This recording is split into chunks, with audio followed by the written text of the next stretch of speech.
우리 옆 사람과 인사하겠습니다. 사랑하고 축복합니다. 사랑하고 축복합니다. 우리 한 번 더 인사하겠습니다. 성령 충만하세요. 성령 충만하세요. 여러분, 오늘은 성령 강림 주일입니다. 그리고 존 웨슬리 회심 주일이기도 하죠. 성령 강림절은요, 사도행전 2장에 성령이 임하신 사건을 기념하는 날입니다. 두려워 숨어있던 제자들이 성령의 충만함을 입고 세상으로 나아가 담대하게 복음을 증거하게 됩니다. 그리고 교회가 시작된 거죠. 그래서 이날은요, 모든 교회의 생일이기도 합니다.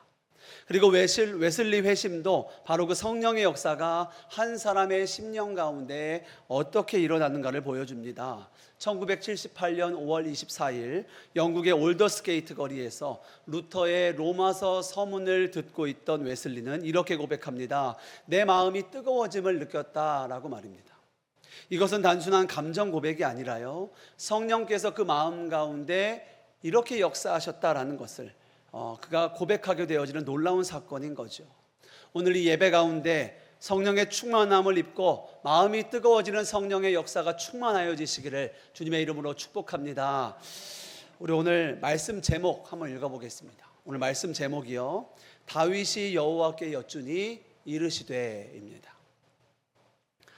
우리 주변에 점을 치러 다니는 사람들이 꽤 많이 있습니다. 아무리 과학 문명이 발달하고 우리의 삶의 질이 좋아져도 점집을 찾는 사람들은 여전히 존재합니다. 최근에 경제가 참 어렵다고 하죠. 그런데 노원의 문화의 거리 같은 그 거리에 가보면 사람들이 많이 모이는 곳에 한번 보면 가게들이 망하고 사라져도 계속 생겨나게 되는 두 가지가 있는데요, 하나는 무인 오락실이고 또 하나는 점집입니다. 사주, 타로, 운세, 이름풀이, 젊은 사람들이요 줄을 서 있습니다. 어떤 사람들은 재미나 호기심 때문이라고도 하지만 사실 그 깊은 내면에는 불안이 있습니다. 미래에 대한 불안, 앞이 보이지 않는 그 시대를 살아가는 자신들의 상황이 염려하기 때문에 그런 거죠. 취업은 불안하고, 결혼은 늦어지고, 집값은 오르고, 세상은 너무나 빠르게 변합니다. 그러다 보니까 사람들은 이렇게 생각합니다. 앞으로 내 인생 괜찮을까? 나는 잘 될까? 싶은 겁니다. 제가 청년 사역을 할 때 신방을 하다 보면 비슷한 이야기들을 많이 듣게 됩니다. 그들의 가장 큰 고민들은 진로나 결혼 혹은 이직 등 미래의 선택에 대해서 고민할 때가 참 많습니다. 그때마다 청년들의 질문은 비슷했습니다. 목사님, 저는 정말 하나님의 뜻을 알고 싶습니다. 하나님의 뜻대로 살고 싶습니다. 그런데 하나님의 뜻이 무엇인지 모르겠습니다 라고 하는 거죠. 이것은 비단 청년들만의 고민이 아닙니다. 우리 모두의 고민이죠. 가정이나 자녀의 문제, 직장이나 사업의 문제, 또 건강의 문제 앞에서 우리는 하나님의 뜻을 궁금해합니다. 어떻게 하는 것이 옳은 것일까? 무엇이 바른 선택일까? 하나님이 원하시는 길은 어디일까? 하는 겁니다.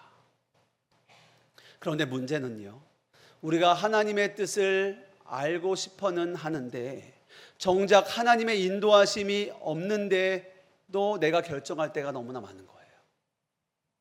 기도한다고는 하지만 이미 답을 내 마음속에 정해놓고 있기도 하고 하나님께 확인만 받으려고 할 때도 있습니다. 또 어떨 때는 하나님이 아직 말씀하지도 않으셨는데 조급함이 먼저 앞서서 내 생각과 계획을 따라 먼저 행동하는 거죠. 그래서 정작 하나님의 뜻을 발견하지 못하거나 놓칠 때가 우리의 삶에 너무나 많음을 우리가 보게 됩니다. 그런데 여러분, 우리가 이 하나님의 함께하심과 인도하심을 놓치고 살아가기 시작하면요, 반드시 우리의 삶에는 불안과 염려가 찾아옵니다. 그리고 결국은 하나님이 아닌 다른 무언가를 붙잡게 되고 의지하게 되는 거죠. 여러분, 왜 세상 사람들이 점을 보고 사주를 찾고 무속을 볼 것 같습니까? 다른 이유가 아닙니다. 불안하기 때문이에요. 앞이 보이지 않기 때문에 그렇습니다. 그렇다면 믿는 우리는 다를까요? 최근에 나온 한국교회 트렌드 2026이라는 책에 보면은요, 무속에 빠진 그리스도인이라는 책이 있습니다. 챕터가 있습니다. 최근 3년 사이에 무속을 이용해 본 적이 있으십니까? 라는 질문을 성도들에게 한 거예요. 일반 국민들, 믿지 않는 일반 사람들에게는요 48%가 나왔습니다. 2명 중에 1명이죠. 자, 그럼 교회 다니는 성도님들은 어땠을까요? 20%가 나왔습니다. 5명 중에 1명이에요. 제가 더욱 놀란 것은요, 무속을 이용해 봤다라는 그 20%의 성도님들 가운데 한 해 평균적으로 무속을 이용하는 횟수를 물었습니다. 그랬더니 일반 사람들이 이용하는 횟수와 거의 똑같았어요. 평균 3년에 2.7회를 다니는 거예요. 그러니까 1년에 1회 정도 점이나 사주나 풍수질이나 손 없는 날 이런 것들은 무속을 경험했다라고 응답하였습니다. 여러분, 왜 이런 일이 일어날까요? 하나님을 몰라서가 아닙니다. 예배를 드리지 않아서도 아닙니다. 성경에 보면은요, 이런 영적인 상황이 똑같았던 시대가 있었습니다. 바로 사사시대입니다. 제가 지난번에 사사시대의 영적인 특징을 말씀드렸죠. 자기 소견에 옳은 대로 하였던 시대가 사사시대예요. 그리고 그 사사시대의 마지막 즈음이었던 엘리 제사장의 시대를 성경은 이렇게 말하고 있습니다. 우리 사무엘상 3장 1절 말씀 우리 같이 읽겠습니다. 이 사무엘이 엘리 앞에서 여호와를 섬길 때에는 여호와의 말씀이 희귀하여 이상이 흔히 보이지 않았더라. 아멘. 여러분, 엘리 제사장의 시대에서도요 모든 절기와 제사는 지켜지고 있었습니다.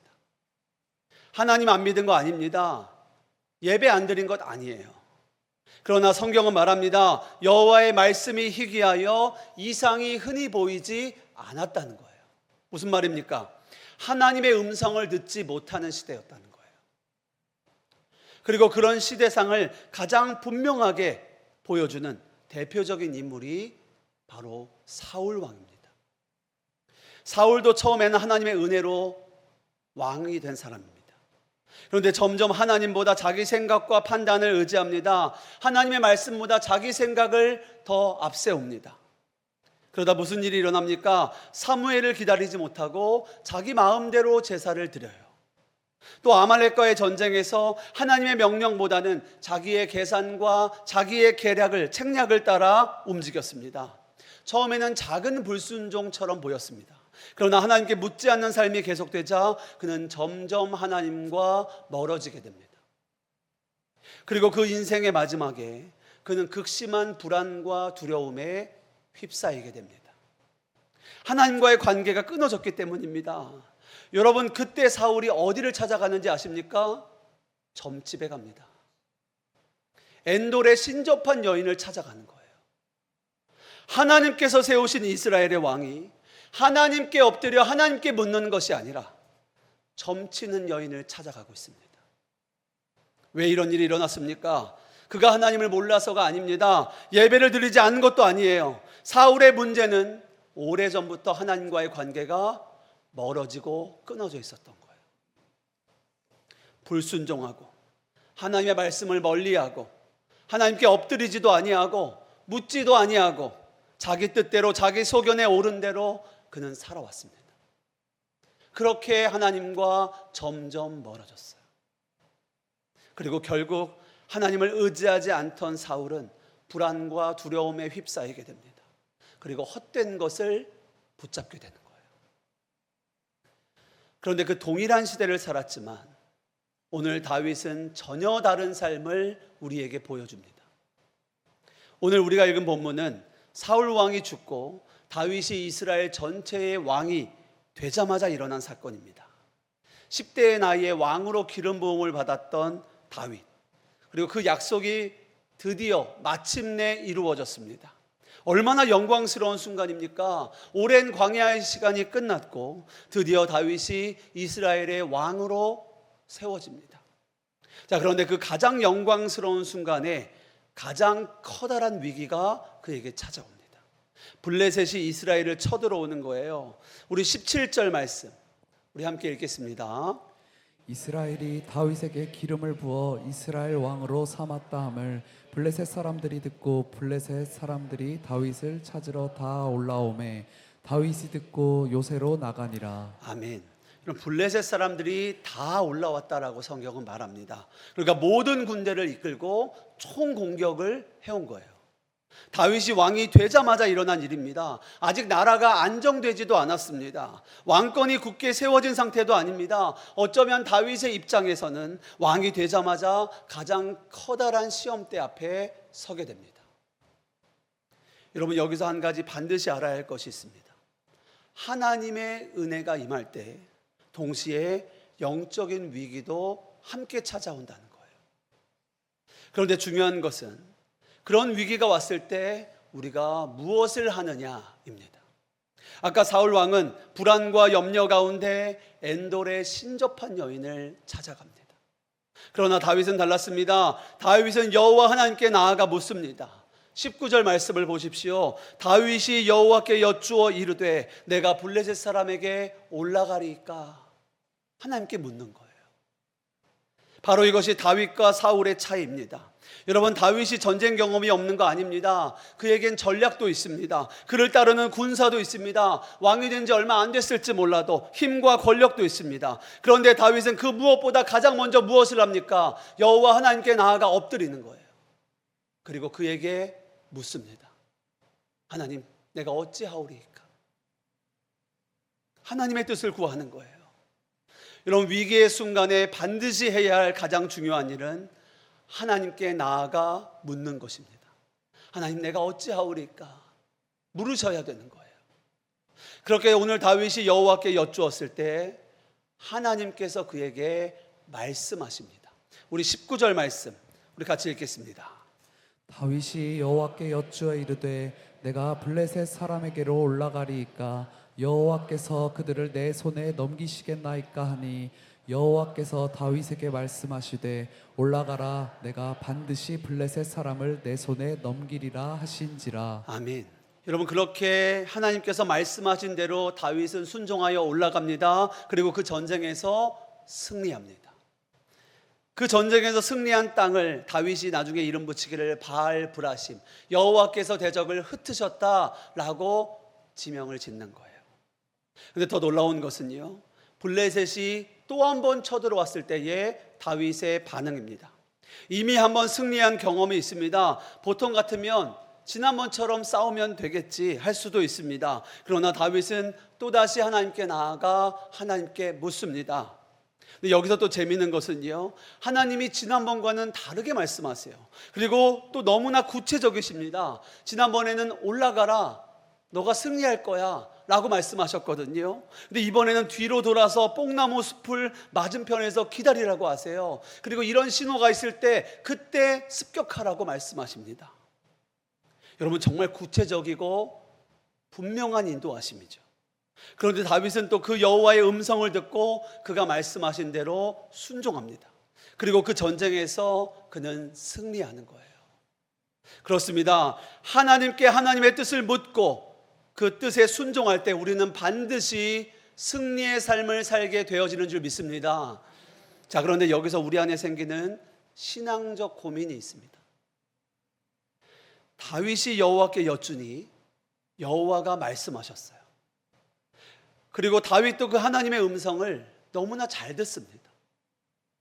그런데 우리의 삶에는 이런 일들이 잘 일어나지가 않는 거예요. 하나님의 뜻을 우리도 궁금해하기는 하는데 도무지 하나님의 음성이 들려지지도 않고 하나님의 뜻을 모르겠는 겁니다. 하나님의 인도하심이 어디 있는가 우리가 모르겠는 거예요. 하나님의 뜻을 알아야 따르든지 할 거 아닙니까? 하나님의 인도하심을 정확하게 받아야 그 길을 담대하게 나아갈 수 있는 거 아닙니까? 그래서 오늘은 어떻게 하나님의 뜻을 알고 그의 인도하심을 분명하게 받는가, 그 이야기를 여러분과 좀 말씀 나누려고 합니다. 책 하나를 좀 여러분에게 소개하겠습니다. 조이 도우슨의 하나님의 음성을 듣는 삶, 예수전도단 출판사에서 나온 책입니다. 최근에 개정판도 나왔더라고요. 여러분에게 정말 도움이 되실 만한 책이니 내가 하나님의 뜻을 알기 원하고 또 하나님의 음성 듣기를 원하고 하나님의 인도하심을 분명하게 받기 원하시는 분이 계시다면 이 책을 한번 구입하여 읽어보시기를 바랍니다. 그런데 여러분, 한 가지 오해하지 마셔야 할 것은 하나님의 음성 듣는다라는 것을 어떤 신비한 체험이나 특별한 계시 정도로만 생각하시면 안 됩니다. 하나님의 음성을 듣는 것은 모든 그리스도인들의 특권입니다. 믿는 그리스도인이라면 누구나 들을 수 있습니다. 그리고 반드시 들어야 합니다. 들어야 인도하심을 따라 살죠. 사실 그동안 한국교회 안에는 하나님의 음성을 듣는다라는 것에 대한 어떤 일종의 경각심 같은 것들이 있었습니다. 어떤 교회는 하나님의 음성이라는 단어조차 엄격하게 금지하는 교회도 있습니다. 주님이 말씀하셨다, 그의 음성을 들었다라는 그런 표현을 쓰지 못하게 하는 거죠. 그렇게 말하는 교회도 어느 정도 일리는 있습니다. 그동안 하나님의 음성을 들었다라고 말하면서 교회에 문제를 일으키고 성도들을 미혹해하고 교회를 흔들고 질서를 깨트리는 일들이 실제로 일어났기 때문입니다. 그러나 여러분, 지금도 살아계시고 우리를 인도하시는 하나님은 우리와 인격적으로 만나고 계시고 우리에게 말씀하시고 우리의 삶을 인도하고 계십니다. 우리의 선한 목자 되시는 주님을 우리가 잘 따라가려면요, 우리가 주의 음성을 들어야 되고 주의 음성을 듣는 법을 알 뿐 아니라 분별하여야 되고, 그래야 주님의 음성을 인도하심을 따라 살아갈 수 있는 거 아니겠습니까? 내 양은 내 음성을 듣는다라고 성경은 분명하게 말씀하고 있습니다. 우리 안에 계신 성령님은 오늘도 우리에게 말씀하시고 또 우리의 삶을 인도하시는 줄 믿습니다. 그런데 중요한 것은요, 그 주님의 음성을 듣기 위하여는 우리에게는 훈련이 필요하다라는 거예요. 듣는 훈련이 필요합니다. 또 그 음성을 분별할 수도 있어야 합니다. 왜냐하면 우리 안에 내주하시는 주님이 우리에게 말씀하시는데요, 거기에는 주님의 음성도 있고 내 소리도 있고 또 사단의 소리도 있기 때문에 그렇습니다. 여러분, 먼저 주님은요, 우리의 생각 가운데에서 역사하십니다. 말씀 한번 읽어보겠습니다. 요한복음 14장 26절 읽겠습니다. 보혜사 곧 아버지께서 내 이름으로 보내실 성령, 그가 너희에게 모든 것을 가르치고 내가 너희에게 말한 모든 것을 생각나게 하리라. 아멘. 우리 안에 임하신 성령, 우리가 예수를 믿을 때 우리에게 임하신 그 성령, 내주하시는 성령님이요, 우리에게 가르치실 뿐 아니라 하나님의 말씀을 생각나게 하신다는 거예요. 물론 우리 마음에 떠오르는 모든 생각이 다 하나님의 음성은 아닙니다. 그래서 반드시 말씀으로 분별해야 되고요, 공동체 안에서 함께 확인해야 합니다. 성경에 보면요, 마귀도 우리에게 생각을 집어넣는다라고 말하고 있어요. 요한복음 13장 2절 말씀 같이 읽겠습니다. 마귀가 벌써 시몬의 아들 가룟 유다의 마음에 예수를 팔려는 생각을 넣었더라. 아멘. 여러분, 그래서 우리가 주님의 음성도 잘 들어야 하지만 또 잘 분별해야 합니다. 그래서 제가 오늘은 주님의 음성을 잘 듣기 위해 가장 중요한 두 가지 기준, 그것을 말씀드리고 싶습니다. 더 자세한 것은 아까 제가 말씀드린 하나님의 음성 듣는 삶, 조이도우슨의 책을 한번 읽어보시길 추천합니다. 첫 번째, 하나님의 음성을 잘 듣기 위해서는요, 말씀을 가까이 하셔야 합니다. 성경을 많이 읽고 또 많이 배우고 또 많이 암송하셔야 돼요. 분명히 말씀드립니다. 하나님은 성경에서 벗어난 말씀을 절대 하지 않으십니다. 그럼 어떤 상품을 샀을 때 이것이 어디서 만들어졌는가 우리가 어떻게 확인합니까? 그 상품 뒤에 표시가 되어 있는 걸 확인하면 되죠. 메이드 인 코리아라고 되어 있으면 아, 한국에서 만든 상품이구나. 메이드 인 차이나면 아, 이것은 중국에서 만들어져서 온 상품이구나 라는 것을 바로 알게 되어지는 거예요. 마찬가지입니다. 여러분 마음에 어떤 생각이 떠올랐습니다. 기도하는데 아주 강한 감동이 왔어요. 그때 가장 먼저 무엇을 통해 확인합니까? 그 마음이 메이드 인 바이블인가를 우리는 확인해야 되는 거예요. 정말 하나님께로부터 온 것이라면 반드시 성경과 연결되어 있습니다. 왜냐하면 성경을 기록하게 하신 분이 하나님이시기에 하나님은 그가 하신 말씀과 반대되거나 모순되는 말씀을 절대 하지 않으시기 때문입니다. 그래서 이것이 하나님의 뜻인가 알고 싶다면 무엇을 보면 됩니까? 성경을 통해 확인하면 되는 거예요. 그 내용이 성경의 진리와 같은 방향인가, 예수님의 성품과 닮아 있는가, 하나님의 말씀에 어긋나지 않는가, 성경을 기준으로 분별해야 하는 겁니다.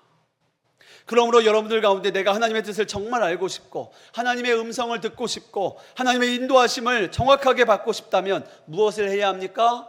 성경을 읽으셔야 돼요. 여러분, 학생들이 영어 듣기 평가를 할 때 내가 공부하지 않은 단어는요, 안 들립니다. 모르는 단어 안 들려요. 근데 이상합니다. 내가 공부하고 암기한 단어는요, 그때부터 그 단어가 들려지는 거예요.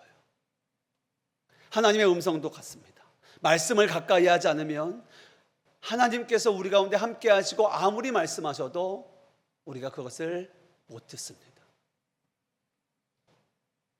성령님의 음성과 인도하심을 모르는 거예요. 그러나 말씀을 읽고 묵상하고 암송하면은요, 하나님의 뜻이 점점 분명하여지는 겁니다. 점점 선명해지는 거예요. 말씀을 많이 읽으시기를 축복합니다. 하나님의 말씀으로 여러분의 심령이 가득하게 채워지시기를 주님의 이름으로 축복합니다. 여러분, 그래서 이번 연도에 우리가 말씀 큐티도 하고 있는 겁니다. 우리가 왜 말씀 큐티를 합니까? 하루하루 하나님의 말씀을 가까이 하고 말씀을 묵상하고 그리고 말씀 앞에서 하나님의 뜻을 묻고 그 하나님의 뜻대로 순종하는 것, 이것을 훈련하는 거예요. 그래서 우리가 말씀 큐티를 하고 있는 겁니다. 여러분, 정말입니다. 성경을 가까이 하지 않으면 기본적으로 주님의 인도하심을 받기가 어렵습니다. 하나님의 말씀을 가까이 하셔야 돼요. 읽으셔야 합니다. 암송하셔야 합니다. 성도님들 가운데 개역개정을 좀 어려워하시는 분들이 있습니다. 그러면 한번 세번역 성경을 한번 읽어보십시오. 요즘 제 아내가 지난주 사모 세미나에서 성경책을 하나 선물로 받았습니다. 처음에는 그것이 개역개정이 아니라고 되게 아쉬워했는데요, 지금은 신이 나서 그 성경책을 읽고 있습니다. 너무 재밌다는 거예요. 더 이해가 잘 된다는 거예요. 또 최근에 새로운 번역본이 나왔는데요, 새 한글 성경입니다. 저도 아직은 읽어보지 못했지만 다음 세대와 성경을 처음 접하시는 분들에게는 도움이 되겠다라는 생각이 듭니다. 여러분, 성경을 가까이 하셔야 합니다. 근데 중요한 것은 번역의 차이가 아니라요, 말씀을 가까이 하는 겁니다. 말씀을 읽으시고 말씀 묵상도 하시고 말씀 암송도 하셔야 합니다. 꼭 기억하십시오. 성경 말씀을 가까이 하지 않으면요, 하나님의 뜻을 들을 수도 인도하심을 받을 수도 없는 거예요. 어려운 겁니다. 하나님의 말씀을 읽고 묵상하고 듣고 순종함으로 주님께 더 가까이 나아가시는, 주님과 친밀히 동행하는 저와 여러분 되시기를 주님의 이름으로 축복합니다. 다음 두 번째, 하나님의 음성을 잘 듣기 위해서는요, 기도해야 합니다. 너무 당연한 이야기만 드리는 것 같아 죄송하지만 기도를 많이 해야 주의 음성을 잘 듣습니다. 왜 그런지에 대한 원리를 제가 한번 이렇게 설명을 드려보겠습니다. 우리가 다 집에 가면 가족이 함께 이제 거하죠. 하루 종일 한 집에 한 가족이 함께 살고 있어도요, 때로는 진지한 대화 한마디도 없이 지낼 수 있습니다. 하루 3번 밥도 같이 먹고 잠도 한 집에서 자고 집안일도 같이 했고 그랬는데요, 진지한 대화 한 번 없이 하루가 지나고 일주일이 지나고 한 달이 지나고 1년이 지날 수도 있는 거예요. 그런데 어느 날 뭔가 좀 진지하고 진중한 이야기를 하고 싶을 때 우리가 어떻게 합니까? 여보, 잠깐 이리 와서 앉아봐요. 잠깐 10분만 좀 시간 좀 우리 얘기 좀 해요. 우리 이러지 않습니까?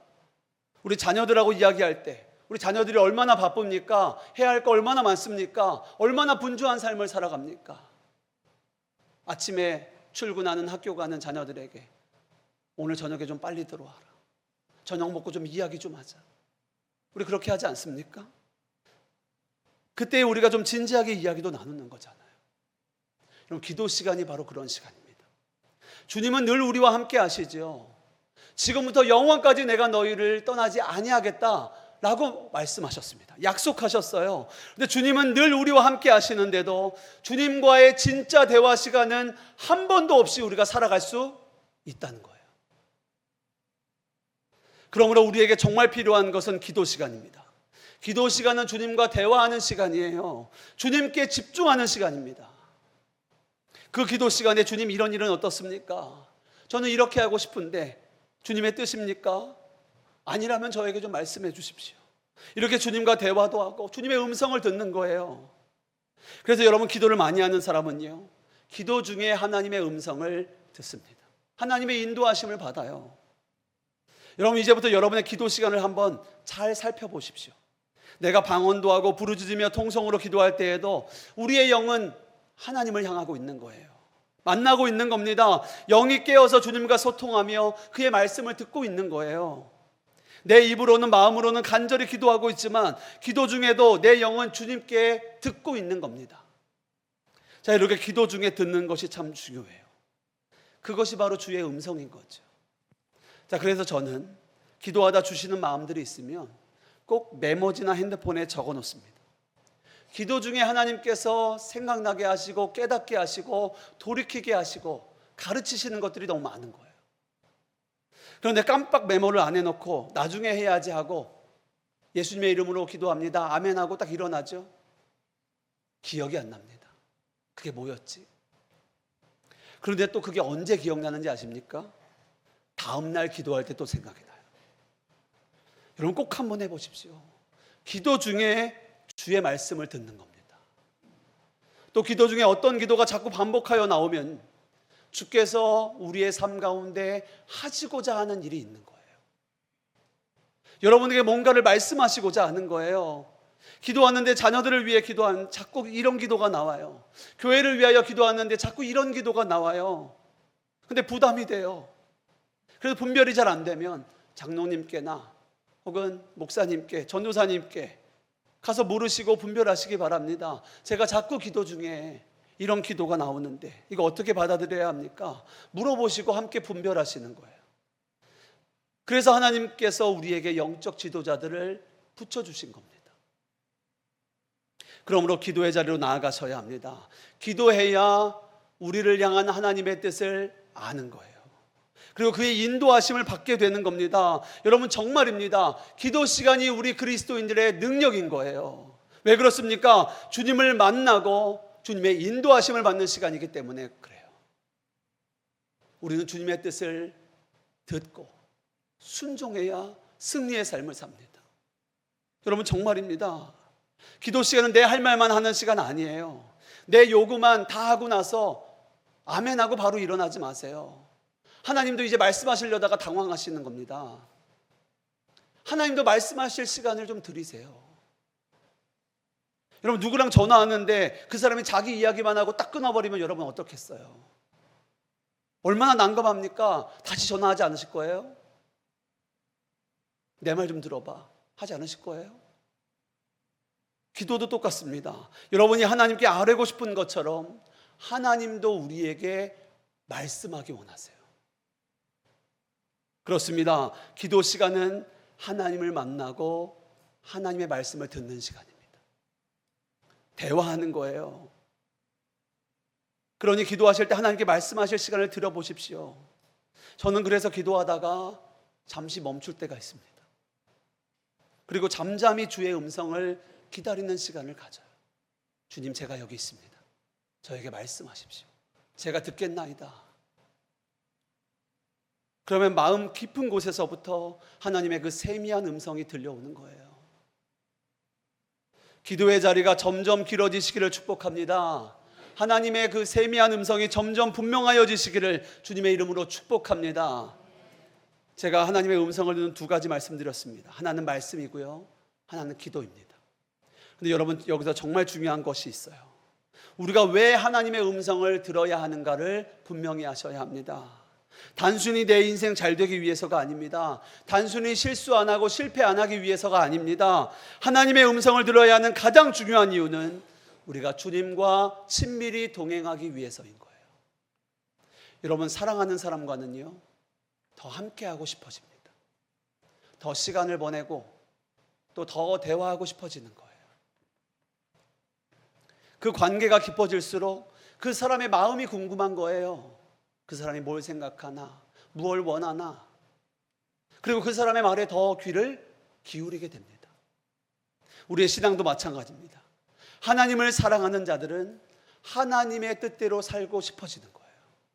하나님의 마음을 알고 싶어지는 거예요. 하나님의 인도하심을 받고 싶어지는 거예요. 그리고 하나님과 시간을 보내고 싶어지는 겁니다. 그 시간이 기도의 자리인 거예요. 그 시간이 말씀의 자리인 겁니다. 여러분, 신앙생활은 규칙을 지키는 종교생활이 아닙니다. 지금도 살아 역사하시는 하나님, 나를 사랑하사 십자가에서 죽기까지 사랑하신 그 주님과 동행하는 것이 신앙생활인 거예요. 그래서 성도는요, 그 사랑하는 하나님께 계속 그의 뜻을 묻게 됩니다. 하나님 어떻게 할까요? 하나님 어디로 갈까요? 하나님 이번에는 제가 무엇을 하기 원하시나요? 그렇게 하나님의 말씀을 사모하고 기도의 자리에서 더욱 기도하게 되어지는 거예요. 여러분, 이것이 바로 성령 충만입니다. 성령 충만은요, 단지 어떠한 특별한 체험만을 말하는 것이 아닙니다.